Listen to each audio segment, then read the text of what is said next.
Good morning students. Class 11 में आपका चल रहा था प्रकाश संश्लेषी प्रोटिस्टा, फोटोसिंथेटिक प्रोटिस्टा। ठीक, तो प्रकाश संश्लेषी प्रोटिस्टा में पहला टॉपिक हो गया था क्राइसोफाइट्स। क्राइसोफाइट्स में मैंने आपको डायटम्स के पूरी विशेषताएं बता दी थी कि डायटम्स क्या होते हैं। ठीक, आज उसी का दूसरा पार्ट है डायनोफ्लैजिलेट्स। आज हम जानेंगे कि डायनोफ्लैजिलेट्स क्या होता है। वीडियो शुरू करने से पहले अगर आप हमारे चैनल पर नए हैं तो चैनल को सब्सक्राइब करें, बेल आइकन को दबाएं ताकि आपको वीडियो की नोटिफिकेशन मिल सके। तो चलिए शुरू करते हैं डायनोफ्लैजिलेट्स। देखिए, जैसा कि इसका नाम है डायनोफ्लैजिलेट्स। डायनो माने डाई, डाई माने दो और फ्लैजिलेट माने फ्लैजेला, अर्थात ऐसे प्रोटिस्टा जिसमें दो फ्लैजेला या दो कसाब पाए जाते हों। ठीक, तो उसको बोलते हैं डायनोफ्लैजिलेट। और इसकी क्या विशेषता है तो देखते हैं। पहली विशेषता, अधिकांशतः ये समुद्री होते हैं। मतलब जो भी डायनोफ्लैजिलेट्स होते हैं ये एक प्रकार के शैवाल ही हैं और ये मोस्टली समुद्री होते हैं। मतलब अधिकांशतः ये समुद्री पाए जाते हैं, लेकिन कुछ जातियां आलवड़ी मतलब क्या होता है, फ्रेश वाटर, जो फ्रेश वाटर होता है उसमें पाई जाती हैं। ये घूमते हुए गति करते हैं। मतलब ये गति जब करते हैं तो ये राउंडिंग गति करते हैं, मतलब ये घूमते हुए गति करते हैं। ठीक, तो ये था पहला पॉइंट। दूसरा, विभिन्न वर्णों की उपस्थिति के कारण ये पीले, हरे, भूरे अथवा लाल दिखाई देते हैं। मतलब इसमें वर्ण माने क्या होता है, कलर। ठीक, तो इसमें विभिन्न प्रकार के कलर पाए जाते हैं। तो जैसा कलर होगा वैसा इनका जो है रंग होगा। तो ये कैसे हो सकते हैं तो ये पीले हो सकते हैं, हरे हो सकते हैं, भूरे हो सकते हैं या फिर लाल हो सकते हैं। ठीक, ये था दूसरा पॉइंट। तीसरा, अधिकांश डायनोफ्लैजिलेट्स में दो कसाब होते हैं। हम आपको बता ही चुके हैं कि इसमें डाई माने क्या होता है, दो, फ्लैजिलेट माने कसाब। तो इसमें दो कसाब होते हैं और जो कसाब होते हैं वो चाबुक, विप लाइक जो होते हैं, जो चाबुक होते हैं वो गति करते हैं। जैसे चाबुक गति करता है उसी प्रकार से ये भी गति करते हैं। ठीक, अगला पॉइंट, कुछ जातियां प्रकाश संश्लेषी, मतलब इनकी कई प्रकार की जातियां होती हैं। उन जातियों में कुछ जातियां ऐसी हैं जो ये प्रकाश संश्लेषण कर सकती हैं।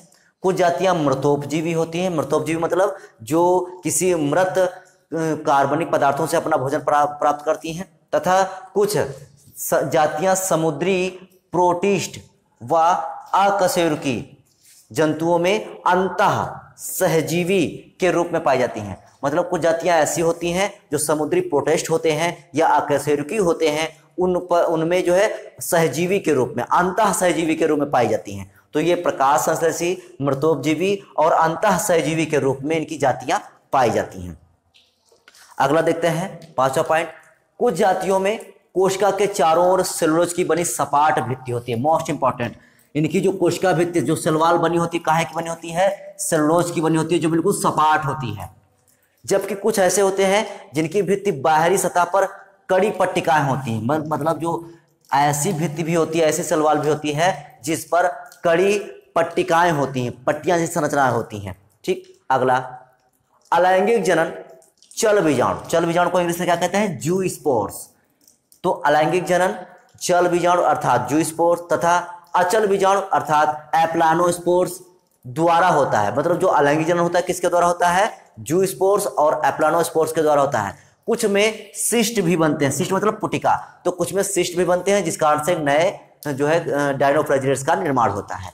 तो इसमें जूस्पोर्स, एप्लानोस्पोर्स और सिस्ट के द्वारा अलैंगिक जनन होता है। अगला, लैंगिक जनन जो होता है कुछ ही सदस्य पाया जाता है, सभी जातियों में नहीं पाया जाता है। जो कुछ सदस्य ऐसे होते हैं जिनमें जो है लैंगिक जनन पाया जाता है, अर्थात सेक्सुअल रिप्रोडक्शन पाया जाता है। इनकी दो वर्धी कोशिकाएं या दो चल युग्मक, जो मोटाइल गैमीट्स होते हैं, कितने, दो, या तो फिर दो वर्धी कोशिकाएं हो, आपस में जुड़कर अर्थात संयुक्त होकर जाइगोट बनाते हैं। जाइगोट मतलब हिंदी में क्या कहते हैं, इसके युग्मनज कहते हैं। तो जाइगोट बनाते हैं जिसमें अर्धसूत्री विभाजन से चार, कितने, चार चल बीजाणु का निर्माण होता है। यह था इसमें लैंगिक जनन। तो लैंगिक जनन कुछ ही जातियों में होता है और वर्धी कोशिकाएं और दो चल युग्मक जब आपस में जुड़ते हैं तो जाइगोट बनता है। जाइगोट अर्धसूत्री विभाजन करता है जिससे चार चल बीजाणुओं का निर्माण होता है, जो आगे चलकर एक नए जो है डायनोफ्लैजिलेट्स का निर्माण करते हैं। शैवाल के अंतर्गत सवालों के अंतर्गत वर्गीकरण में इनको डायनोफ्लैजिलेट्स को डायनोफाइसी वर्ग में रखा गया है। किस में रखा गया है? वर्ग डायनोफाइसी में इनको रखा गया है। अगर आपसे पूछा जाए कि जो डायनोफ्लैजिलेट्स हैं उनको कौन से क्लास में रखा गया है, तो डायनोफाइसी क्लास में रखा गया है। ये क्या होते हैं? एक प्रकार के सवाल होते हैं। तो ये था आपका डायनोफ्लैजिलेट्स। ठीक, तो उम्मीद है कि टॉपिक आपको समझ में आया होगा। तो आज के लिए केवल इतना ही, बाकी नेक्स्ट वीडियो में, तब तक के लिए जय हिंद।